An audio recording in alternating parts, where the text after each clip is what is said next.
Bonjour à tous et bienvenue dans cette nouvelle vidéo. Donc aujourd'hui, nous allons voir une autre façon de modéliser une pièce à l'aide d'un nouvel outil.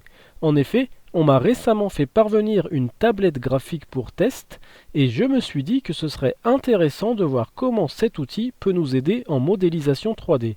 Donc pour cette vidéo, j'ai choisi de partir sur un lettrage style graffiti. J'ai donc tracé les contours à l'aide de la tablette graphique sur Sketchbook d'Autodesk pour ensuite l'insérer dans Fusion 360. L'objectif final étant d'imprimer ce graffiti en 3D. Donc une fois mon traçage terminé et enregistré au format image, je peux passer sur Fusion 360 et là je vais dans Insérer, Canva, Insérer à partir de mon ordinateur, je vais chercher mon traçage, je le place sur un plan, je zoome un petit peu, donc je vois qu'il est inversé, je fais une inversion horizontale et je peux faire OK. Donc là j'ai mon traçage qui est inséré, je me mets sur la vue avant, donc il est inséré mais je ne sais pas à quelle échelle. Donc pour le régler, je fais un clic droit sur mon sketch et je clique sur calibrer. Je viens placer deux points, donc par exemple de cette façon, et moi je dis que sur la longueur je veux 150 mm. Donc là j'ai mon traçage qui est à la bonne dimension. Ce que je peux faire, c'est créer une nouvelle esquisse sur ce plan et je vais venir décalquer tous les contours.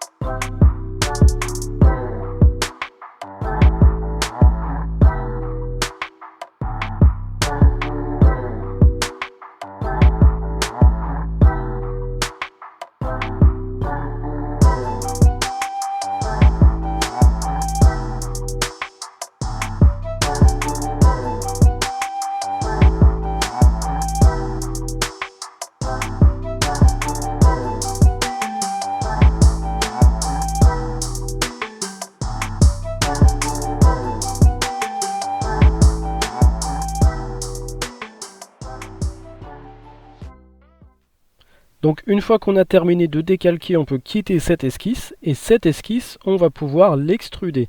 Donc on va commencer par faire une première extrusion au niveau de la lettre H et on va extruder de ce sens de -12 mm. Ensuite, on va pouvoir faire une seconde extrusion sur la lettre O. Donc je prends la fonction extrusion. Donc par contre, il faut que je réaffiche mon esquisse, voilà. Je reprends ma fonction extrusion et j'extrude cette fois-ci de -11,5. Ça permet de laisser un petit décalage pour que toutes les lettres soient lisibles. Donc ensuite on fait le P. Donc je me décale de -11 mm et enfin le E. Je me décale de ce sens de -10,5 mm.